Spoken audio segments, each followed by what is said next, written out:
নহয় নাৰীৰ লগতে সমানে আমাৰ সমাজখন আগবঢ়াৰ ক্ষেত্ৰত হাত উজান দিব লাগিব আমাৰ পুৰুষসকলেও আমি পুৰুষসকলক লৈ গৈ নাৰীসকল কেতিয়াও আগবাঢ়ি যাব নোৱাৰোঁ আৰু বৰ্তমান সময়ত এনেকুৱা দেখা যায় যে ছোৱালীসকল পিতৃৰ অধীন হৈ থাকে বোৱাৰীৰ সময়ত যৌৱন কালত তেখেতে স্বামীৰ অধীন হৈ থাকে আৰু বৃদ্ধাৱস্থাত পুত্ৰৰ অধীন হৈ থাকে কিন্তু বৰ্তমান সময়ত সেইটোৰ গ্ৰহণযোগ্য বুলি মই নাভাবোঁ কিয়নো শিক্ষাৰ জৰিয়তে ছাত্ৰ ছাত্ৰীসকল বা ছোৱালীসকল নাৰীসকল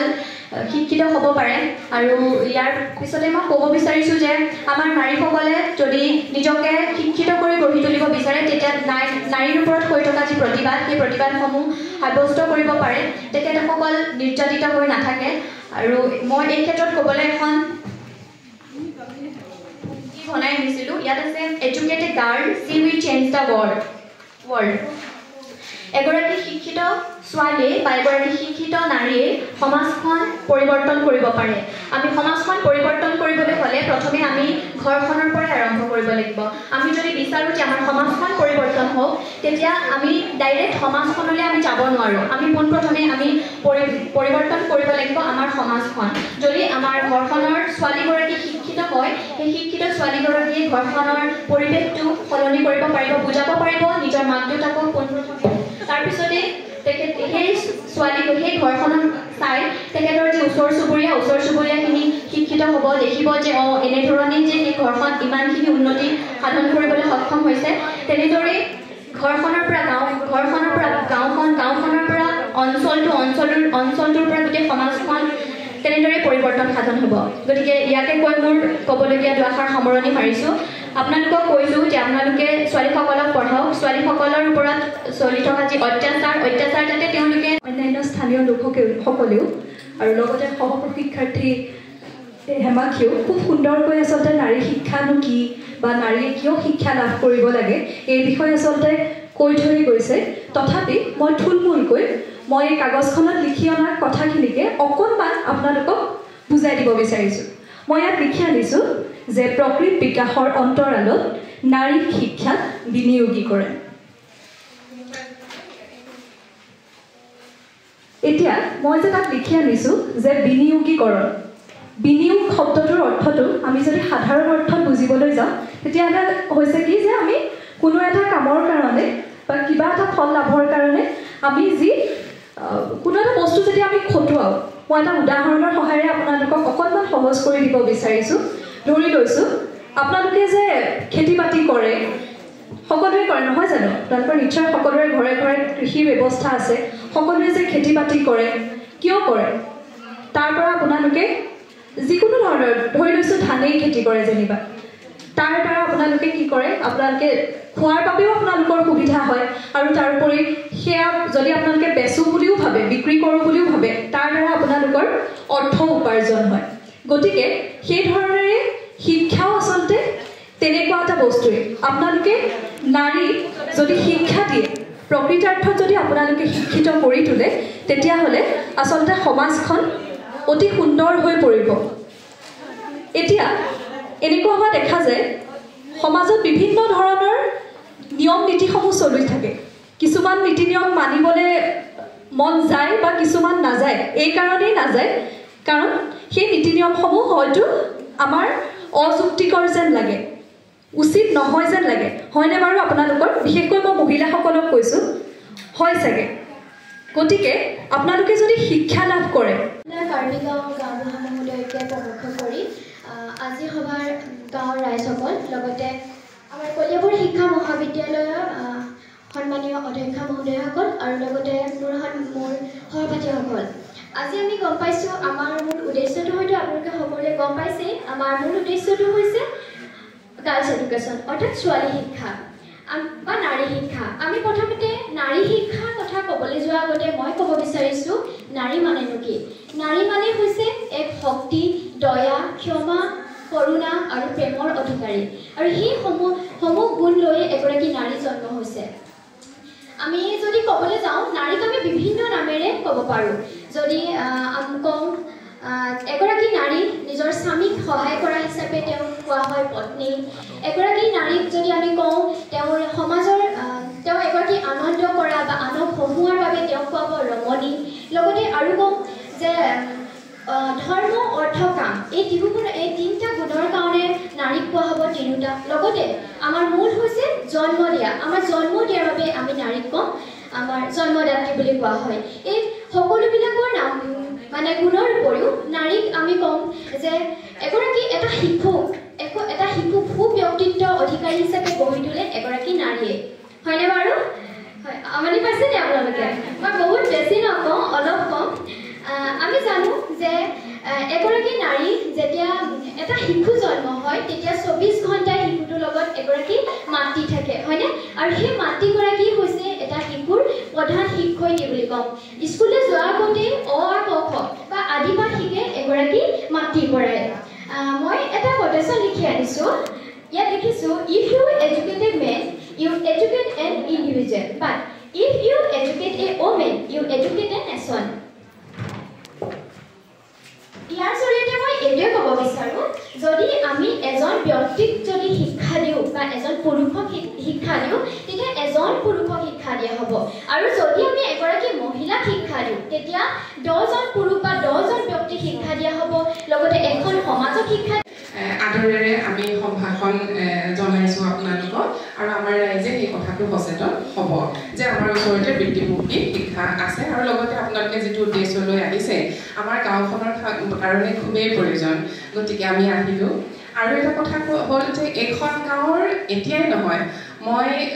বহুত বছৰৰ আগৰ পৰা এখন গাঁৱৰ লগত জড়িত কেনেকৈ জড়িত জানেনে আপোনালোকৰ সন্তান সবিতা তেৰংবী ৰং পিপি আচ্ছা সবিতা ৰং পিপি আছিলে তেওঁ আমাৰ কলেজতে BEd কৰা আছিলে তাৰপিছত অনিতা ৰং পিপি আছে হয়নে অনিতা ৰং পিপিও আমাৰ কলেজতে BEd কৰা তেওঁলোকে যেতিয়া পৰীক্ষাৰ্থী হৈ আছিলে তেতিয়া মাতে যে মেম আহিবচোন আপোনালোকে সকলোকে মাতে যে মেম আহিবচোন এইবিলাক কিবা অনুষ্ঠানবিলাক থাকে বিহু চিহুবিলাক থাকে যে তেতিয়াও মাতে যে মেম আহিবচোন আপোনালোকে কিন্তু মিলা নাই তেনেকৈ কিন্তু এবাৰ যে মিলিছে ইমান ধুনীয়াকৈ গতিকে ভাল পাইছোঁ আমি আহি আৰু লগতে কি হৈছে সবিতা তেৰংবী তেওঁ কলিয়াবৰ কলেজতো কেইদিনমান চাকৰি কৰিছিলে হয়নে অঁ চাকৰি কৰিছিলে চাকৰি কৰি থাকোঁতে কি হ'ল সেইখন কলেজত মোৰ মিষ্টাৰো চাকৰি কৰে শ্ৰী গোপাল মিলি আৰু সেই তেতিয়া কি হৈছিলে আমাৰ 19 চনৰ মানৰ কথা দেই 2019 তেতিয়া আমি জনজাতীয় মহোৎসৱ এটা পাতিছিলোঁ হেৰি এইটো নিচাত পাতিছিলোঁ আপোনালোকৰ চাগে মনত আছে হয়নে তেতিয়া আমি কি কৰিছিলোঁ সেই অনিতা আৰু সবিতা ৰং পিপি এটা আপোনালোকৰ কাৰ্বি এটা ডান্স গ্ৰুপ এটা ওলাইছিলে ইয়াৰ পৰা গৈ তেওঁলোকে পাৰফৰ্ম কৰিছিলে গতিকে মানে তেনেকুৱা সম্বন্ধটো মানে এতিয়াই নহয় সেই তেতিয়াৰ পৰাই আৰু অনিতাই সেই বিয়ালৈ মাতিছিলে বিয়ালৈ আহিব নোৱাৰিলোঁ যদিও মানে মনত আছে ধুনীয়াকৈ আৰু তাই বিয়া সাজত ইমান ধুনীয়া লাগিছিলে ফটো শ্বেয়াৰ কৰিছিলে গতিকে সেইখিনি সম্বন্ধ মানে সেই তেতিয়াৰ পৰাই আছে এতিয়া সেই আমাৰ চেলিম্বন ৰং পিপিৰ জৰিয়তে তেৰংবীৰ জৰিয়তে আমি আহিছোঁ মানে এইবাৰ আপোনালোকৰ ওচৰলৈ গতিকে ভাল পাইছোঁ আপোনালোকক দেখি এতিয়া এটা উদ্দেশ্য লৈ আহিছোঁ সেইটো হৈছে যে ছোৱালীসকলক আমি কি কৰিব লাগিব শিক্ষা প্ৰদান কৰিব লাগিব মোৰ নামটো হৈছে গীতাঞ্জলি পানীগাঁও আৰু মই মিলিলৈ দিয়া হৈছোঁ গতিকে ময়ো ST হয় গতিকে ময়ো মোৰ গাঁৱতে ডাঙৰ দীঘল হোৱা মই মোৰ পৰিৱেশটো জানো কেনেকৈ ডাঙৰ দীঘল হৈছোঁ গতিকে মই চেলিম্বনৰ লগত তাই যিটো মানসিকতা তাই পৰিৱেশৰ লগত মই নিজকে মানে সম্বন্ধ স্থাপন কৰিব পাৰোঁ সেইকাৰণে মই কালিও এপাক আহি গ'লোঁ তাই অকণমান এটা ভয় ভাৱ এটা আছে এই মেমহেঁত আহিব এই লগৰখিনি আহিব সেই তেনেকুৱা যিটো কি পাব কি নেপাব বা গাঁওবাসীসকলে কি পাব কি নেপাব তেনেকুৱা ভয় এটা আছে যেতিয়া ফোনত কথা পাতোঁ সেই ভয়টো মই অনুভৱ কৰোঁ সেইকাৰণে কালি মই আৰু আমাৰ কলিগ এজন আমি আহি এপাক চাই গৈছোঁ যেতিয়া ইয়াত আহিছোঁ ইমান ভাল লাগিছে আপোনালোকৰ গাঁৱৰে কোনোবা চুলৰ আমি অতিকৈ আনন্দিত হৈছোঁ যিহেতু মহিলাসকলৰ তথা ছোৱালীসকলৰ শিক্ষাৰ বিষয়ত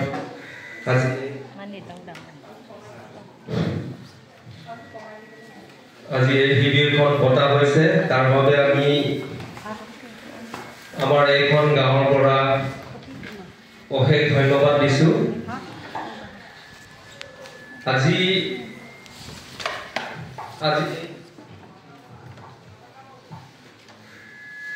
আজি এই যুগত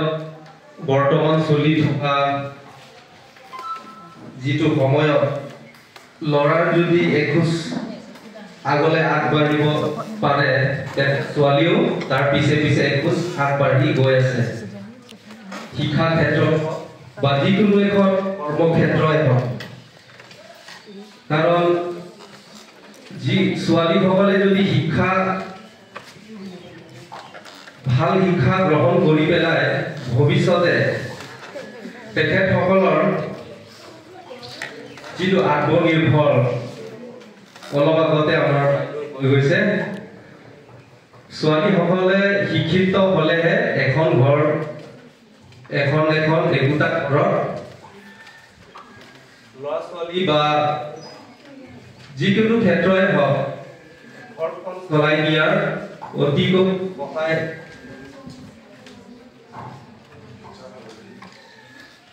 সহায় আগবঢ়োৱা হয়। যিহেতু ছোৱালীবোৰে শিক্ষিত হ'লে নিজৰ ল'ৰা ছোৱালীক ভৱিষ্যতে ভাল শিক্ষা এটা দিব পাৰি। ছোৱালীসকলে যেতিয়া বিয়া হৈ নিজৰ ঘৰলৈ যাব, তেতিয়া শিক্ষিত হোৱা ছোৱালীবোৰে নিজে নিজৰ ঘৰখন প্ৰথমে নিজৰ ল'ৰা ছোৱালী কেনেকে শিক্ষা দিব লাগে, কেনেকে ঘৰখন চলাই নিব লাগে। চবেই কথা কয় বুলি কয় যে আপোনালোকৰ যাতে মনত থাকি যাব, সেইকাৰণেই আমি আহিছোঁ। মনত ৰাখি লওক, ছোৱালী বচাওক, ছোৱালী পঢ়ুৱাওক। এতিয়া কথাটো হ'ল, দেখিছে ন ভালকে? এতিয়া কথাটো হ'ল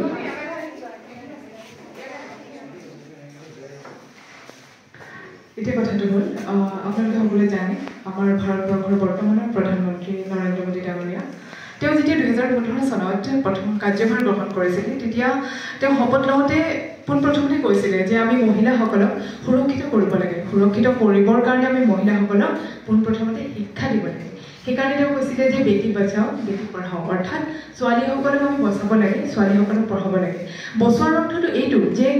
কেতিয়াবা কি হয়, ছোৱালী সন্তান ভ্ৰূণতে হত্যা কৰা হয়, আপোনালোকে গম পায় নিশ্চয়। আৰু কি হয়, যেতিয়া ছোৱালী এজনী জন্ম হয়, মাক দেউতাকে সুখ প্ৰকাশ কৰাৰ সলনি দুখ কৰে। বহুত এনেকুৱা গাঁও আছে, বহুত এনেকুৱা ডাঙৰ ডাঙৰ মানুহ আছে যি ছোৱালী জন্ম হ'লে আচলতে ভাল নাপায়। সেইকাৰণে কি কৰিব লাগে, ছোৱালীসকলক যে বচাব লাগে, সেই কথাটো তেওঁ গোটেই মানুহৰ আগত প্ৰকাশ কৰিছিলে, যে মানুহক এটা সজাগতা আনিবলৈ চেষ্টা কৰিছিলে মানুহৰ মাজত। ছোৱালীসকলক যদি আমি শিক্ষা দিওঁ, আমাৰ পৰিয়ালৰ লগতে আমাৰ সমাজখনৰ উন্নতি হ'ব, আমাৰ গাঁওখনৰ উন্নতি হ'ব, আমাৰ দেশৰ ধৰণীয় মহিলা, সেই কথাটো ইয়াৰ জৰিয়তে তেওঁ বুজাব বিচাৰিছিলে। এতিয়া সকলোৰে হাতে হাতে মোবাইল আছে, সকলোৱে টিভি চাইছে, আপোনালোকে দেখিছে বিভিন্ন ঠাইত বিভিন্ন ধৰণেৰে নাৰী নিৰ্যাতিত হৈছে। যেতিয়া বিয়া দিয়া ছোৱালী এজনী সবলীকৰণ কৰা, আপোনালোকে হয়তো সকলোৱে জানেই যে শিশু এটা কি হয়, 9 মাহ যেতিয়া মহিলা এগৰাকী শিশু এটা গৰ্ভত লৈ পেলাই যেতিয়া জন্ম দিয়ে, সেই শিশুটোৰ মূল হয় তেওঁ মাকগৰাকী, হয়নে বাৰু? হয়। সেই শিশুজনক যদি কিবা কথা বুজাবলৈ হয় বা যদি কিবা কথা ক'বলৈ হয়, মাকগৰাকীয়ে যদি বহুত সুন্দৰকৈ কয়, শিশুগৰাকীয়ে বেছিকৈ বুজি পায়, হয়নে? হয়। কাৰণ আমি সকলোৱে জানো যে আমাৰ সদায় দেউতাৰ প্ৰতি এটা কি হয়, ভয় ভাৱ এটা থাকে, কথাবিলাক ক'ব নোৱাৰোঁ। কিন্তু মাকক কি হয়, বহুত ধুনীয়াকৈ আমি যদি কিবা মনৰ ভাৱ থাকে আমি প্ৰকাশ কৰিব পাৰোঁ। গতিকে যদি মাকে বা যদি সেই মহিলাগৰাকীয়ে একোগৰাকী শিক্ষিত মহিলা হিচাপে থাকে, তেওঁলোকে শিশুক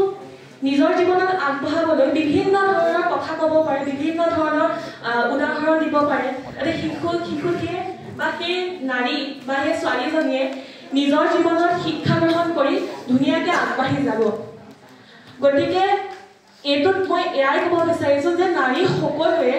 সবলীকৰণ এটা শিক্ষা গ্ৰহণ কৰি পেলাই জীৱনত যাতে নিজকে এটা মূল হিচাপে গঢ়ি তুলি আগবাঢ়ি যাওক, সেয়াই কৈ মই বক্তব্য সামৰণি মাৰিলোঁ। বাকী মোৰ সহপ্ৰশিক্ষাৰ্থীসকলে বহলাই ক'ব। 6 চনৰ পৰা 2015 চনলৈকে 15 চনত মই এখন শিক্ষা অনুষ্ঠানত জইন কৰিছোঁ সেইখিনি সময় মই ডিজাইনাৰ আছিলোঁ ডিজাইনাৰ মানে আপোনালোকে যে পিন্ধি আছে মই অথনিৰ পৰা চকুকেইটা সেইবিলাকলৈ গৈ আছে আপোনালোকে পিন্ধি পিকক ৱাংকক হয়নে নহয় তাৰপিছত ছাইডত লোৱা বেগটো ৱাংকক মোৰ কেইবাটালো আছে 8-10ডালমান আছে এইবিলাক মই জিন্সৰ লগত কিবা লগত মানে এইটো পিছত পিছত আকৌ বনাই পেলাই কৰিছোঁ এইটো হৈছে মানে কি আপোনালোকৰ এইটোৱে জানো যে মহিলাই তাঁত বয় আমেৰিকাত আপোনালোকৰ ৱাংককখন নিপিন্ধে বা পিন্ধি পিকক নিপিন্ধে কিন্তু তাত এটা কুশ্বন কভাৰ হ'ব পাৰে আপোনালোকৰ পেইণ্টিং বা পিকক কাটি পেলাই এটা কুশ্বন কভাৰ বা এখন বেড কভাৰ ডিজাইন হ'ব পাৰে আৰু সেইটো কোনে চিন্তা কৰিব যোনে তাঁতশাল বয় এতিয়া আপোনালোকে যে তাঁত বয় গুৰিত আপোনালোক থাকে আপোনালোকৰ ল'ৰা ছোৱালীয়ে যেতিয়া এইটো বিভাগত এইবিলাক পঢ়া শুনা কৰি আহিব বাইদেউৰ সন্তানে পঢ়ি আছে ডিজাইনিঙত বহুতে নাজানে এইটো কথা মই নিজে পঢ়ি আহিছোঁ এনেকুৱা ধৰণৰ এটা ছাবজেক্ট লৈ বিষয় লৈ গতিকে মই ভাবোঁ আপোনালোকৰ এৱেৰনেছ সেইটোহে বা সজাগতা সেইটোহে আপোনালোকে জেনেৰেল যোনখিনি পঢ়া শুনা সাধাৰণ যোনখিনি পঢ়া শুনা তাৰ বাহিৰত গৈ এতিয়া কি চলি আছে বৰ্তমান কি চলি আছে সেইটো আপোনালোকৰ ল'ৰা ছোৱালীবোৰ যে BEd কৰিবলৈ গৈছে কোনোবা DLEd কৰিবলৈ গৈছে কোনোবা কলেজত পঢ়ি বোকাখাটত পঢ়ি আছে তাইৰ লগত কথা পাতিলোঁ তাই PGত আছে হোষ্টেলত আছে 10টা কথা শিকিব 10জনৰ পৰা সেই বস্তুটো আপোনালোকে ইয়ালৈ লৈ আহক আৰু ইয়াৰ পৰা আপোনালোকে আৰম্ভণিটো কৰক সেল্ফ হেল্প গ্ৰুপ থাকে আত্মসহায়ক গোট থাকে কিবা থাকে তাৰ পৰা আৰম্ভ কৰকচোন সেই তেনেকুৱাবিলাকৰ ওপৰত কোন থাকে চিন্তা কৰকচোন এজন অফিচাৰ থাকে ডেভেলপমেণ্ট কমিশ্যনৰ হেণ্ডিক্ৰাফ্ট ডিপাৰ্টমেণ্টত এজন অফিচাৰ থাকে সেই অফিচাৰজন কিন্তু তেওঁলোক কিন্তু ওপৰত থকা মানুহখিনি সাধাৰণতে জনজাতীয় মানুহ হয় মই যিমান দেখিলোঁ মই বহুত বছৰ কাম কৰিছোঁ আপোনালোকক ক'লোৱে সাধাৰণতে কাৰ্বি মিচিং বড়ো তেনেকুৱা ধৰণৰ মানুহখিনি হয় ইমান ওপৰৰ পোষ্টত আছে কিহৰ কাৰণে আছে যে আপোনালোকৰ পৰাই বস্তুটো যায় আমি মাত্ৰ অনুকৰণ কৰোঁ আপোনালোকক অনুকৰণ কৰি আমি ফুল বাচোঁ বা কিবা এটা বনাওঁ সেই শিক্ষাটো যে জেনেৰেল শিক্ষাৰ লগত খাদ্যৰ এটা কোৰ্চ আছে যেনেকৈ আমি মেডিকেল ইঞ্জিনিয়াৰিং পঢ়োঁ যেনেকৈ আমাৰ BEd কৰ্চ তেনেকৈ ধৰণে খাদ্যত পঢ়িব পৰা এটা কোৰ্চ আছে আপোনালোকৰ কলিয়াবৰৰ সন্তানে পঢ়ি আছে তাৰ পৰা পাছ কৰিলে আপোনালোকৰ যোনটো জনজাতীয় খাদ্য আজিকালি ইমান পপুলাৰ হৈছে ন এইখিনিতে এখন খুলিছে নহয় চয়নাহাম কিমান নাম কৰিছে গতিকে খাদ্যৰ ওপৰত আপোনালোকে কিয় নোৱাৰে ল'ৰা ছোৱালীক পঢ়াই আনিব আপোনালোকে সাজ পোছাকৰ ওপৰত তাঁতশালৰ ওপৰত বোৱা কটাৰ ওপৰত কিয় নোৱাৰে পঢ়াই আনিব সেইবিলাক বিষয়ৰ ওপৰত আপোনালোকে চিন্তা চৰ্চা কৰক সেইবিলাক বিষয়ৰ ওপৰত আপোনালোকে নতুনকৈ ভাবিবলৈ আৰম্ভ কৰক আৰু তাৰ কাৰণে মাতৃ বেলেগ নালাগে আপোনালোকে TV নিউজটো চাব বাতৰি কাকতখন পাৰিলে চাব এতিয়া আজিৰ বিষয়টোৱেই হৈছে যে ছোৱালী শিক্ষা ছোৱালীসকলক উপযুক্ত শিক্ষাৰে শিক্ষিত কৰি তোলা এই সম্পৰ্কে মই এটা কোটেশ্যন বা শ্লোগান লিখি আনিছোঁ যে শিক্ষাই মহিলাসকলৰ মাজত দৰিদ্ৰতা নিৰ্মূলকৰণত সহায় কৰে এটা কথা হ'ল শিক্ষা হৈছে নাৰীৰ উন্নতিৰ বা প্ৰগতিৰ মানে নাৰীসকল যাতে সমাজত আগবাঢ়ি যাব লাগে পাৰে বা পুৰুষৰ সমানে যাতে নাৰীসকল আগুৱাই যাব পাৰে সমাজত যাতে আগস্থান ল'ব পাৰে তাৰ ক্ষেত্ৰত শিক্ষা হৈছে এক প্ৰধান পদক্ষেপ শিক্ষাই এই নাৰীসকলক সমাজৰ তেওঁলোকৰ স্থান সম্পৰ্কে বুজাই দিয়ে আৰু তেওঁলোক যাতে স্বাৱলম্বী অৰ্থাৎ নিজৰ ভৰিৰ ওপৰত নিজে থিয় দিব লাগে পাৰে বা তেওঁলোকে যাতে কাৰো আগত হাত পাতিবলগীয়া নহয় সেই কথাটো শিক্ষাই নাৰীসকলক প্ৰদান কৰে গতিকে সকলোৱে স্বাৱলম্বী হোৱাটো আজিৰ দিনত বিশেষকৈ মই আজিৰ দিন বুলি কৈছোঁ বৰ্তমান সময়ত অতিকৈ প্ৰয়োজন হৈ পৰিছে কিন্তু দেখা যায় যে আজিৰ সমাজত বৰ্তমান সময়ত দেখা গৈছে যে নাৰীসকল ঘৰৰ চাৰিবেৰৰ মাজত সীমাবদ্ধ হৈ থাকে তেওঁলোকে বাহিৰৰ পৃথিৱীখনৰ কথা বা ঘৰৰ বাহিৰত কেনেকুৱা ধৰণৰ পৰিৱেশ হৈছে বা কেনেকুৱা ধৰণৰ কাম হৈছে সেই সম্পৰ্কে তেওঁলোক জ্ঞাত নহয় বা তেওঁলোকে নাজানে গতিকে তেওঁলোকক এই সকলোবোৰৰ বাবে আমাৰ সমাজলৈ বা বাহিৰলৈ উলিয়াই অনা দায়িত্ব আমাৰ সকলোৰে গতিকে নাৰীসকলক উপযুক্ত শিক্ষাৰে শিক্ষিত কৰি তুলিব লাগে এতিয়া কথা হ'ল নাৰীসকল স্বাৱলম্বী কৰা এতিয়া ইতিমধ্যে গীতাঞ্জলি বাইদেৱে হওক বা মোৰ সহপ্ৰশিক্ষাৰ্থী হিমাক্ষী বা অনিশা বাই কৈ থৈ গৈছে যে বিভিন্ন ধৰণে যে স্বাৱলম্বীটো স্বাৱলম্বীৰ অৰ্থ এইটো নহয় যে তেওঁলোকে চাকৰি কৰিবই লাগিব। স্বাৱলম্বীৰ আজিকালি বা নিজৰ ভৰিৰ ওপৰত নিজে থিয় দিয়াৰ বিভিন্ন উপায় আছে। তেওঁলোকে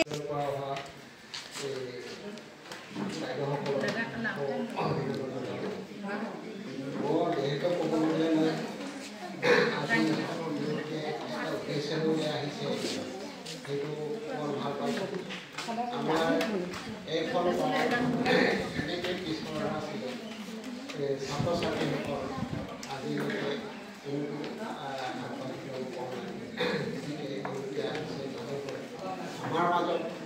যাতে পিছপৰি থকাটো যাতে আগলৈ নিব পৰাকৈ কেনেকৈ ব্যৱস্থা তেওঁলোকে কেনেকৈ পৰীক্ষণ কৰিব শিকি যাব তেওঁলোকে আহিছে তেনেকৈ। গতিকে মই ধন্যবাদ জনালোঁ। আৰু আমি গৃহস্থ গাৰ্জেনসকলে আমিও জোৰ কৰিব লাগে, ল'ৰা ছোৱালীক কেনেকৈ পঢ়াব লাগে, আমি আমাৰ দায়িত্ব নিজে পালন কৰিব লাগে। গতিকে মোৰ বিশেষ ক'বলগীয়া নাই। মই আজি ইমানতে কৈ মোৰ বক্তব্য বাকী আপোনালোকৰ মাজতে কোনোবা কওক। কোন? হয় হয়। হয় নেকি? সবিতাৰ দেউতাক আপুনি? মই সবিতাৰ কথা কৈ আছোঁ।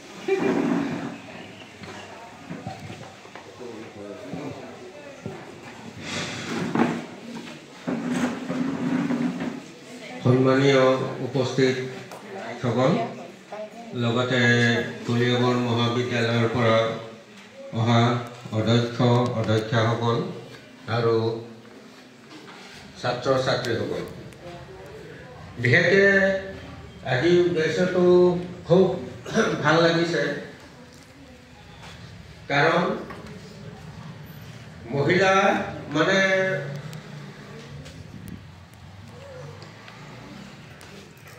ক'ব গ'লে মহিলা বা ছোৱালী আৰু তেখেতসকলৰ শিক্ষাটো বিশেষকৈ প্ৰয়োজন। কিয়নো তেখেতসকল হ'ল একোজন ভৱিষ্যতলৈ হ'ব এগৰাকী মাতৃ। এই মাতৃ হ'ব যাওঁতে তেতিয়া তেখেতসকলে কি কৰিব, মানে নাৰী শিক্ষাৰ ওপৰত যে নাৰীসকলক কিয় শিক্ষা প্ৰদান কৰিব লাগে বা নাৰীসকল কিয় শিক্ষিত হ'ব লাগে, তাৰ কাৰণে মই এটা দুষাৰি লিখি আনিছোঁ। সেয়া হৈছে শিক্ষাই জ্ঞান আৰু জ্ঞানেই হৈছে শক্তি। অৰ্থাৎ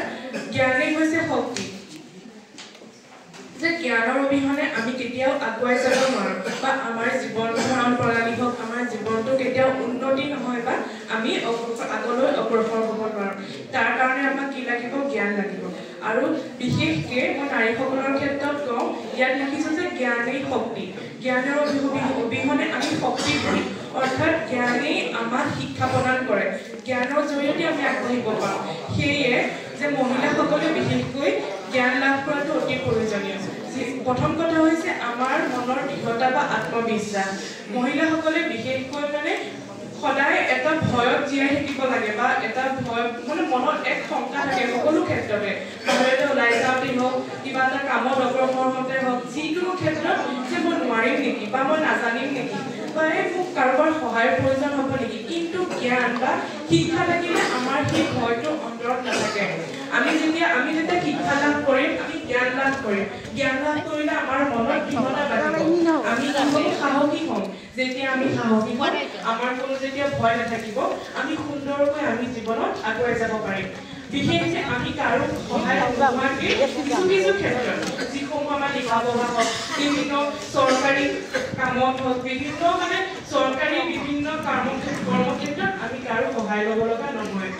আৰু বিশেষকৈ স্বাৱলম্বী হ'বলৈ আমাক কি হয়? শিক্ষাৰ প্ৰয়োজন বা জ্ঞানৰ প্ৰয়োজন। আমি জ্ঞানৰ জৰিয়তে আমি স্বাৱলম্বী হ'ব পাৰিম। যিহেতু আমাৰ মনত দৃঢ়তা বাঢ়িব, গতিকে আমি আগবাঢ়ি যাব পাৰিম আৰু আমি সকলো ক্ষেত্ৰতে স্বাৱলম্বী হ'ব পাৰিম। আৰু সেয়ে শিক্ষাৰ আজিৰ যুগত, আজি যি আধুনিকতাৰ যুগ, আজি আমাৰ মানে হাততে মোবাইল থাকে, এটা মানে আজি হৈছে কি জ্ঞানৰ যুগ। সেয়ে এই জ্ঞানৰ যুগত আমি আধুনিকতাৰ দিশত অগ্ৰসৰ হ'বলৈ বা কি আমি কি বিজ্ঞানৰ প্ৰযুক্তিৰ জৰিয়তে আমি নিজকে আগবঢ়াই নিবলৈ আমাৰ কি শিক্ষাৰ অতি প্ৰয়োজন। শিক্ষাৰ অবিহনে আমি একো